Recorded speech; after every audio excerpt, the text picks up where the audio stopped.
While drinking with her friends, she proudly said, "One guy? Please, I can handle more than that." They cheered and laughed. She didn't realize I was within earshot. I stayed silent, but when the truth caught up to her weeks later, she finally stopped laughing. I was supposed to be meeting my buddies for a poker night, but I left my wallet at home like an idiot. I knew my girlfriend, Sydney, was having drinks with her friends at a bar just a block away from our apartment, so I figured I'd swing by, grab my card from her, and head out. I walked in and saw them at a booth in the back, laughing and taking shots. I was heading over when one of her friends, a girl named Zoe, raised her glass and said something about Sydney being a legend. I slowed down, curious. That's when I heard it. Sydney, with her voice loud enough for the whole section to hear, bragging. "One guy? Please, I can handle more than that." The table erupted. They cheered, they laughed, they toasted her. She soaked it all in, a queen holding court. She didn't see me standing by the pillar, not 10 feet away. I just stood there, completely still. It wasn't a joke. The way she said it, the way they reacted, it was real. This was a known thing, a celebrated thing. The anger I should have felt never came. Instead, it was like a switch flipped in my brain. All the little weird things from the past few months suddenly made sense. The late nights she said were with her book club. The weekend trips with friends I was never invited on. The way she guarded her phone like it was a state secret. I didn't confront her. I didn't make a scene. I just quietly backed away, walked out of the bar, and went home. The poker game was forgotten. My new game was figuring out just how deep this rabbit hole went. When I got to our apartment, the first thing I did was something I'd never done before. I went to her tablet, the one she used for casual browsing, and left logged into everything. I wasn't looking for messages. I was looking for patterns. I found her calendar app. It looked normal at first. Work meetings, gym sessions, brunch with friends. But then I noticed a second, hidden calendar layered underneath the main one. It was color-coded. Each color was a different name. Blue was Ben, green was Marcus, red was Liam. My name wasn't on there at all. I was the default. I was the white space between the colors. I clicked on a few of the entries. Drinks with Ben, 8 p.m. Marcus, weekend trip, Liam lunch. It was a schedule, a rotation, meticulously organized. It wasn't just cheating, it was time management. I sat there for a long time, just looking at it. The sheer arrogance was breathtaking. She wasn't just juggling other men. She was scheduling them like appointments, all while living in an apartment where I paid 2/3 of the rent. A plan started to form in my head. A simple one. She thought she could handle more than one guy. Fine. I was going to give her exactly what she wanted.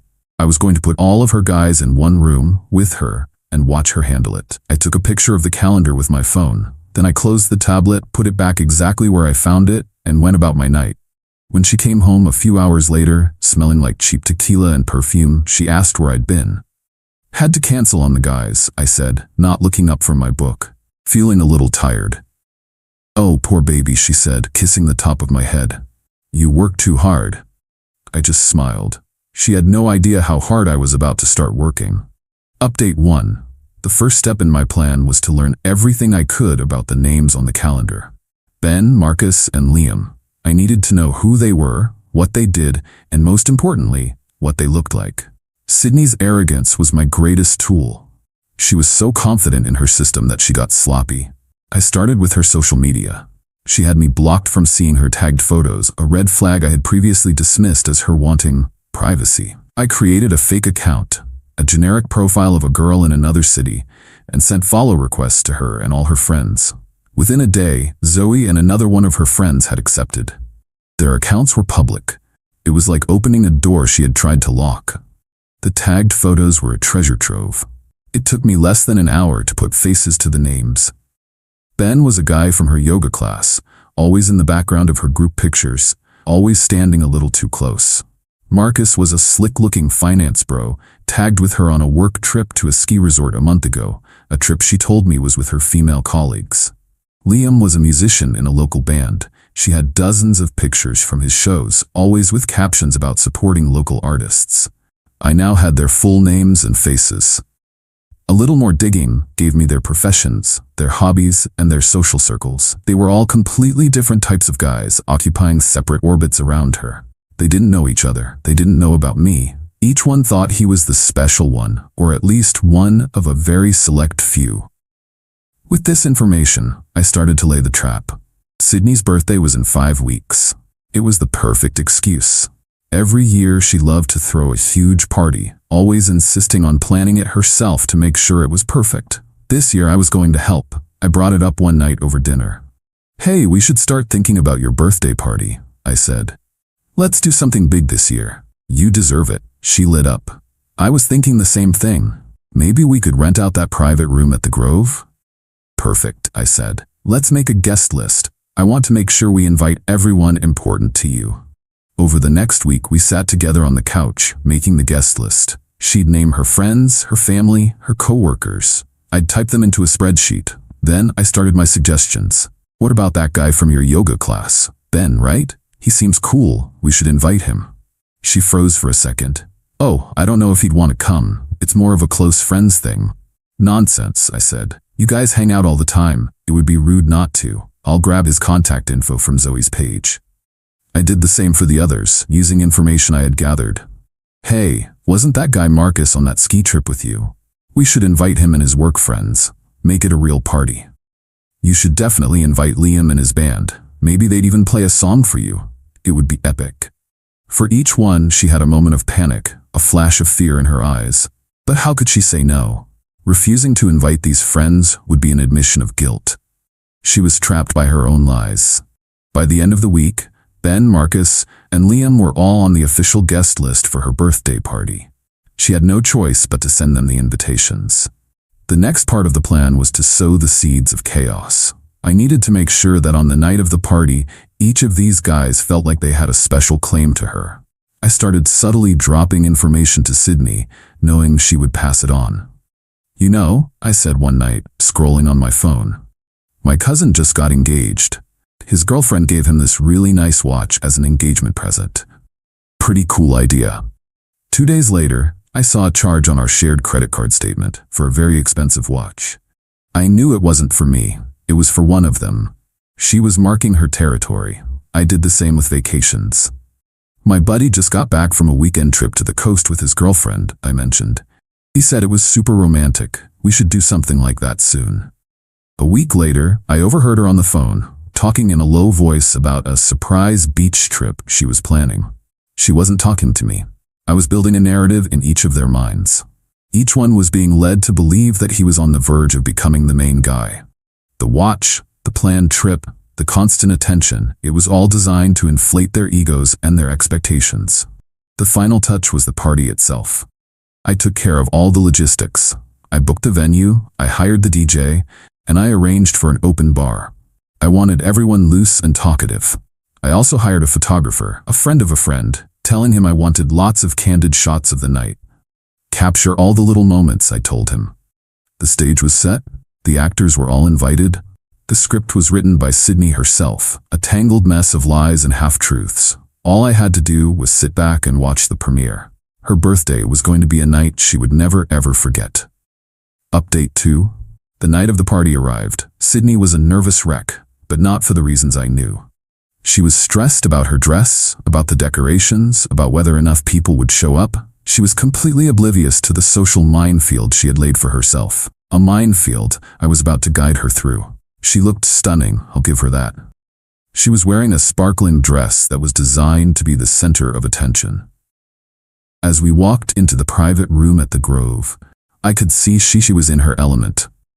The music was playing, the bar was open, and her friends were all there, ready to celebrate her. I played the part of the doting boyfriend. I got her a drink, I introduced her to some of my work friends who had come, and I made sure the photographer got a few nice shots of us together. Then I faded into the background. The guests of honor started to arrive. First came Ben, the yoga guy. He brought her a thoughtful, expensive-looking gift bag. She gave him a long, intimate hug, whispering something in his ear. I saw him glance over at me with a look of smug pity. He thought I was the clueless boyfriend. He was right, just not in the way he thought.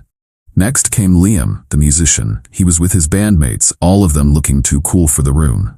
He handed Sydney a single rose and kissed her on the cheek, letting his hand linger on her waist for just a moment too long. She laughed and led him over to meet some of her friends. The final piece, Marcus the finance bro, arrived fashionably late.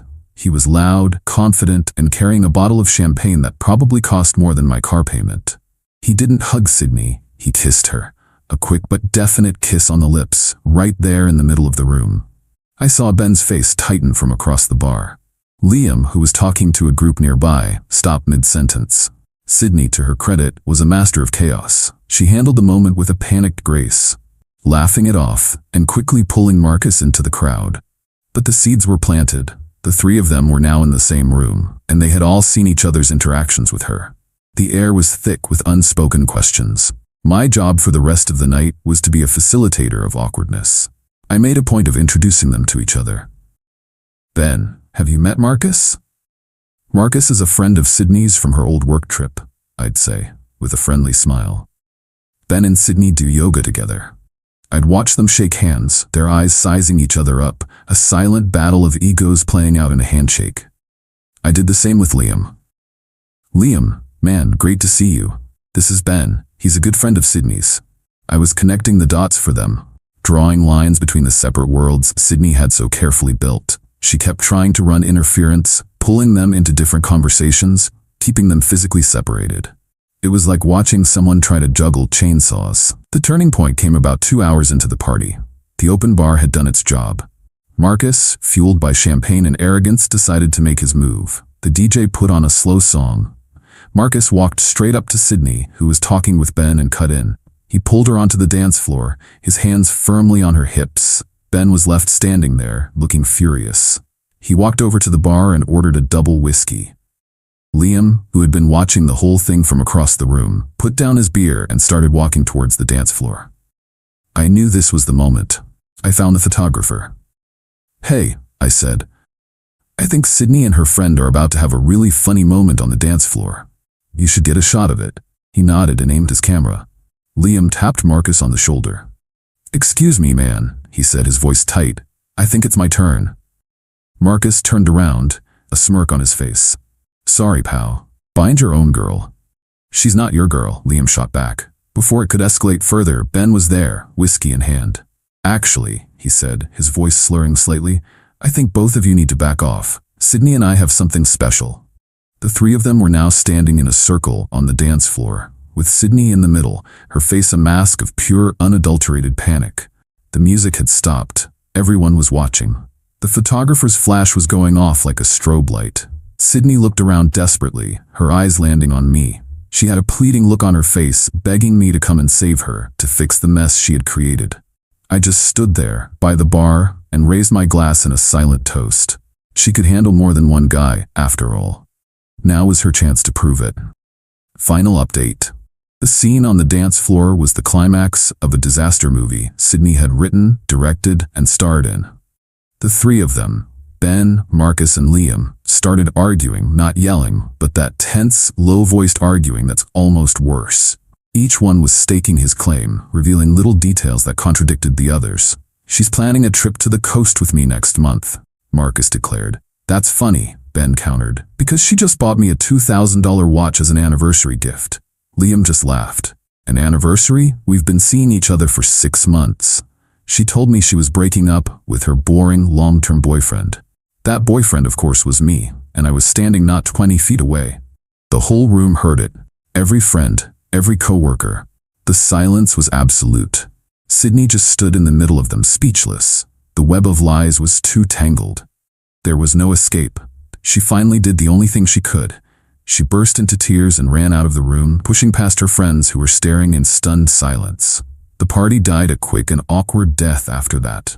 Her guests of honor, realizing they had all been played by the same woman, just sort of glared at each other and then left in separate directions. Her friends, including Zoe, couldn't even look at me. They just gathered their things and scurried out. I stayed.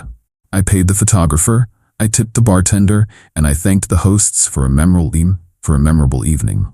When I finally left, the room was almost empty.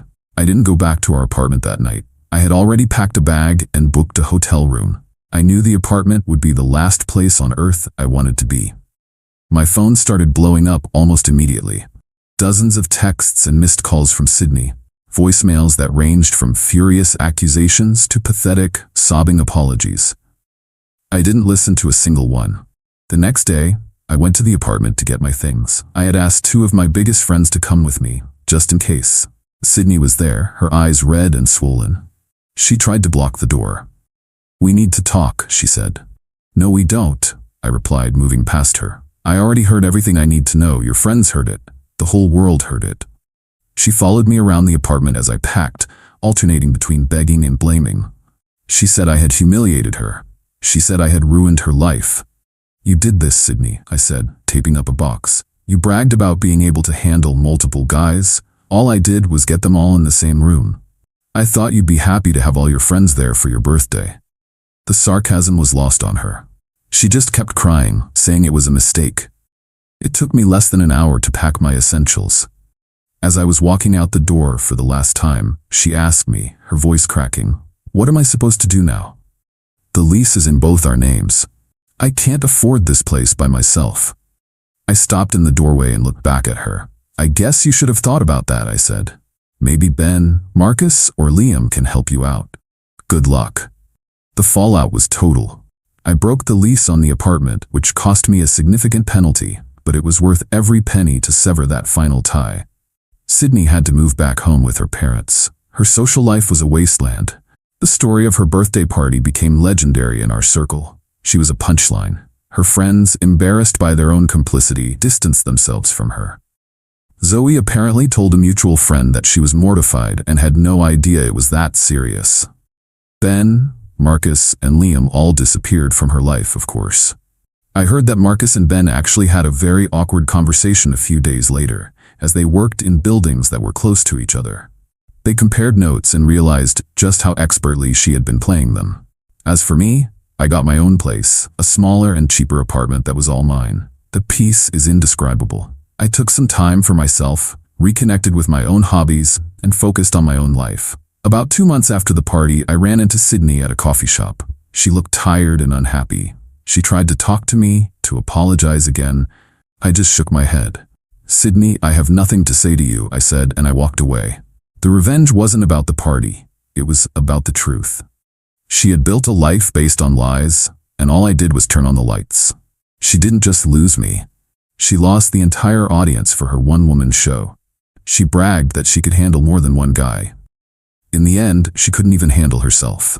And that's a kind of justice that no amount of laughter can drown out.